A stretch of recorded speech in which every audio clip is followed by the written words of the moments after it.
किराएदार बेटा। उठ जा नालायक, सुबह के 8 बजने को है। तुझे एग्जाम नहीं देना क्या? थोड़ी देर और सोने दीजिए ना पापा। तू उठता या फिर मैं तेरे ऊपर पानी फेंकूं? रोज गधों की तरह सोता रहता है, पेपर की कोई टेंशन ही नहीं है। और एक हमारा समय था जब हम पेपर में फेल होने के डर से रात भर पढ़ा करते थे, सो ही नहीं पाते थे। तो क्या अब आप उसका बदला मुझसे लेंगे? मैं 15 मिनट बाद उठ जाऊंगा, आप प्लीज जाइए, मुझे डिस्टर्ब मत कीजिए। इतना कहकर रौनक रजाई ढककर फिर से सो जाता है। तू ऐसा नहीं मानेगा, रुक मैं अभी पानी लेकर आता हूं। बस फिर क्या था, इतना कहकर वो भागते हुए बाथरूम में जाते हैं और पानी की एक बड़ी सी बाल्टी लाकर रौनक के ऊपर फेंक देते हैं। पानी पड़ते ही रौनक झट से उठ जाता है। ये आपने क्या किया पापा? अब तो उठेगा नहीं तो यही करना पड़ेगा ना। वैसे थैंक्स डैड, आपके कारण ना अब मुझे नहाने की भी जरूरत नहीं पड़ेगी। चलिए अब आप माँ से बोलकर मेरे कपड़े निकलवा दीजिए, तब तक मैं ब्रश कर लेता हूँ। वैसे कल ना आप एक काम और करना, नहलाने के साथ साथ मुझे ब्रश भी करवा देना। ये ब्रश करने में ना मुझे बहुत आलस आता है। रौनक की बातों से अरविंद का मुंह खुला का खुला रह जाता है। वो अपनी पत्नी कमला के पास जाता है और रौनक की हरकतों के बारे में बताता है, जिसे सुन उसकी पत्नी हंसने लगती है। तुम अपने बेटे को समझाने के बजाय हंस रही हो। रौनक बच्चा है, धीरे धीरे सुधर जाएगा, आप क्यों उसके पीछे पड़े रहते हो? अभी नहीं सुधरेगा तो कब सुधरेगा? 10वीं क्लास में है रौनक, वो अब कोई बच्चा नहीं रहा।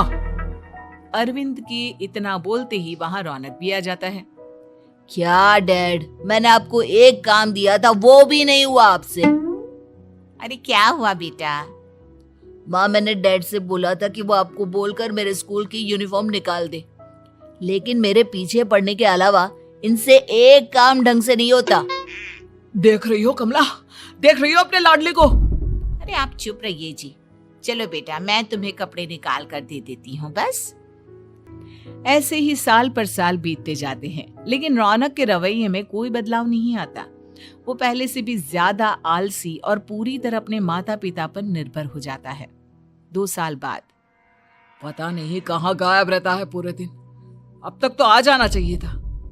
अरे आप इतनी फिक्र क्यों कर रहे हैं उसकी?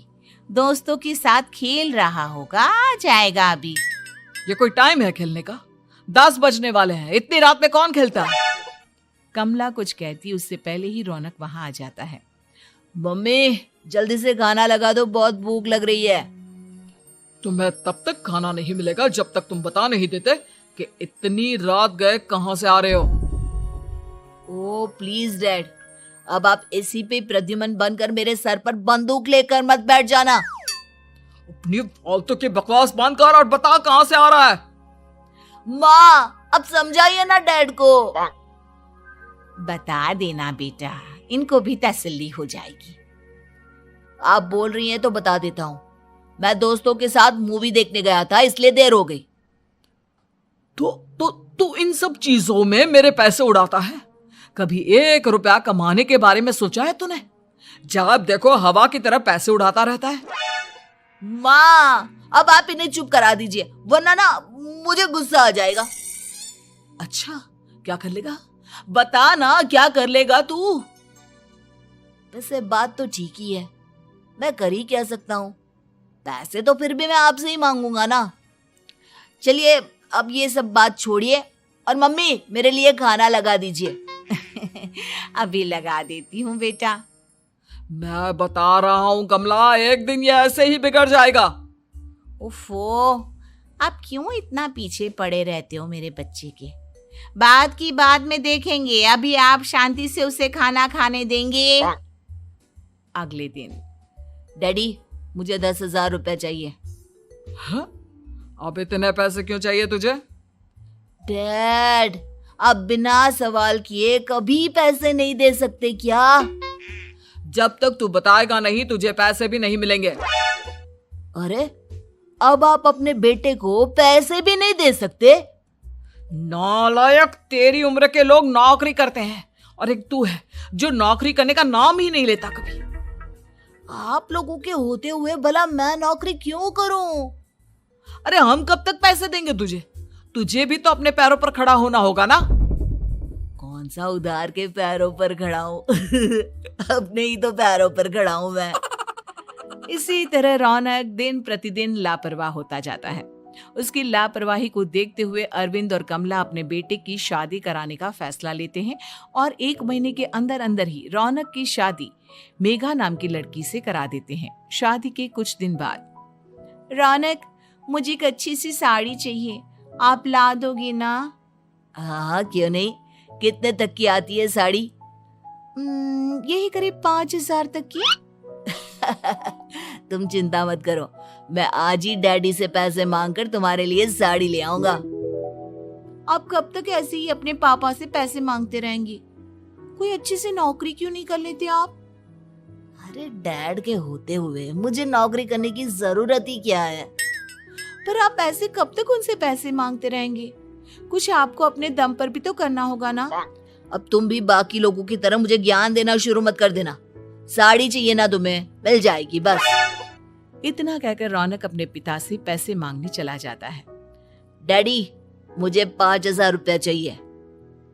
अब 5,000 क्यों चाहिए तुझे? वो मेघा को साड़ी चाहिए थी।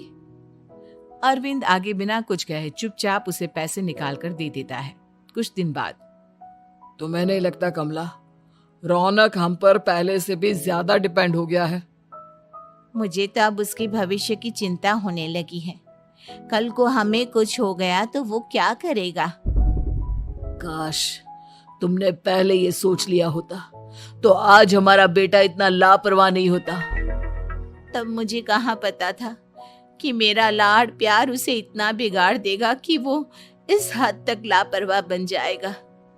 कोई बात नहीं, अभी भी देर नहीं हुई। मुझे पता है उसे कैसे सुधारा जा सकता है। कैसे? अरविंद कुछ कहता उससे पहले रौनक वहां आ जाता है और पैसों के लिए हाथ फैलाने लगता है। डैड, मैं और मेघा बाहर घूमने जाना चाहते हैं। अरे वाह, ये आज सूरज कहाँ से निकला है? Dad please. अच्छा चलो अब मुद्दे की बात करो। मुझे अब 25,000 चाहिए। अब तुम्हें 1 रुपया भी नहीं मिलने वाला। अगर तुम्हें पैसों की इतनी ही जरूरत है तो कोई ढंग की नौकरी कर लो। मम्मी, आप कुछ कहिए ना डैड को। बेटा, वो गलत क्या बोल रहे हैं? ये सब हम तेरे भले के लिए ही तो कर रहे हैं। मम्मा, मैंने बताया ना आपको, मुझे नहीं करनी कोई जॉब वॉब। तो ठीक है, निकल जाओ हमारे घर से। तुम्हारे जैसे लोगों के लिए मैंने ये घर खड़ा नहीं किया है। जितना ये घर आपका है ना, उतना ही मेरा भी है। मैं कहीं नहीं जाने वाला। जाना तो पड़ेगा ही तुझे, क्योंकि अब मैं तेरा कोई भी खर्चा नहीं उठाने वाला। ठीक है, मत उठाइए मेरा खर्चा, मैं अपने दम पर भी जी सकता हूँ। तो बेशर्मों की तरह अब तक यहाँ क्यों खड़ा है? अपना सामान ले और निकल जाए यहाँ से। रौनक पैर पटकते हुए वहां से चला जाता है। घर से निकालना जरूरी है क्या उसे? बिना पैसों के कौन रखेगा उसे किराए पर? अगर उसका भविष्य सुधारना है तो हमें अपने दिल पर पत्थर रखकर ये कदम उठाना ही होगा।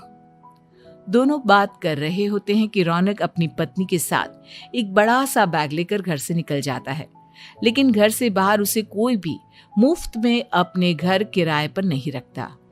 अंत में थक हार कर वो फिर से अपने घर चला जाता है। क्या हुआ? थोड़ी देर पहले तो दहाड़ते हुए घर से निकला था, अब क्या हुआ? नहीं रखा ना किसी ने तुझे किराए पर? डैड प्लीज, मैं कुछ दिनों में कोई अच्छी सी नौकरी शुरू कर दूंगा। आप तब तक तो हमें रख लीजिए प्लीज। सुबह से रात हो चुकी है लेकिन कोई हमें रखने को राजी नहीं है।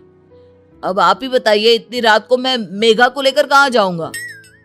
ठीक है, बहू की वजह से मैं तुझे घर पर रख रहा हूँ, लेकिन तू इस घर में एक बेटे की नहीं बल्कि एक किराएदार की हैसियत से रहेगा। 3 महीने हैं तेरे पास। इन 3 महीनों के अंदर अंदर मुझे तेरी पहली तनख्वाह हाथ में चाहिए, समझ गया? पक्का डैड, इन 3 महीनों के अंदर अंदर तो कोई बढ़िया सी नौकरी ढूंढ ही लूंगा मैं। ऐसे ही धीरे धीरे समय बीतने लगता है और अरविंद के दिए 3 महीनों में से 2 महीने बीत चुके होते हैं। पापा जी ने हमें 3 महीने दिए थे, जिसमें से 2 महीने तो बीत चुके हैं। अब ये आखिरी महीना बचा है। अरे तुम चिंता मत करो, आज मेरा ना 2 जगह इंटरव्यू है, दोनों में से कहीं ना कहीं तो जॉब लग ही जाएगी। अच्छा, all the best. Raunak interview के लिए निकल जाता है, जिसके बाद शाम में रौनक घर आता है। कैसा गया इंटरव्यू? आपकी नौकरी लगी या नहीं? अरे पहले सांस तो ले लेने दो अच्छे से। बताइए ना, मुझसे तो जरा भी इंतजार नहीं हो रहा है। वो दरअसल बात यह है कि मेरी नौकरी तो लग चुकी है, लेकिन पैसे बहुत कम है। कितने पैसे हैं? 15,000। इतने में अरविंद और कमला मिठाई का डिब्बा लेकर आ जाते हैं। बधाई हो बेटा। हम जानते थे तेरी जॉब जरूर लगेगी। लेकिन मेरी सैलरी बहुत कम है मम्मा। कम है तो क्या हुआ, धीरे धीरे बढ़ जाएगी। हाँ बेटा, हम तो बस चाहते थे कि तू अपने पैरों पर खड़ा हो जाए। मतलब अब आप मुझे घर से नहीं निकालेंगे? नहीं, ये सब हमने तुझे जिम्मेदार इंसान बनाने के लिए किया था। Thank you mummy papa. अगर आप दोनों ऐसा नहीं करते तो मुझे कभी अपनी जिम्मेदारियों का एहसास तक नहीं होता। आज आपने मुझे सिखा दिया कि इंसान का अपने पैरों पर खड़ा होना भी जरूरी होता है। इतना कहकर रौनक झट से अपने माता पिता के गले लग जाता है और अपनी कमाई की पहली तनख्वाह वो अपने माता पिता के हाथ में सौंपता है। इस तरह रौनक एक गैर जिम्मेदार व्यक्ति से एक जिम्मेदार व्यक्ति बन जाता है।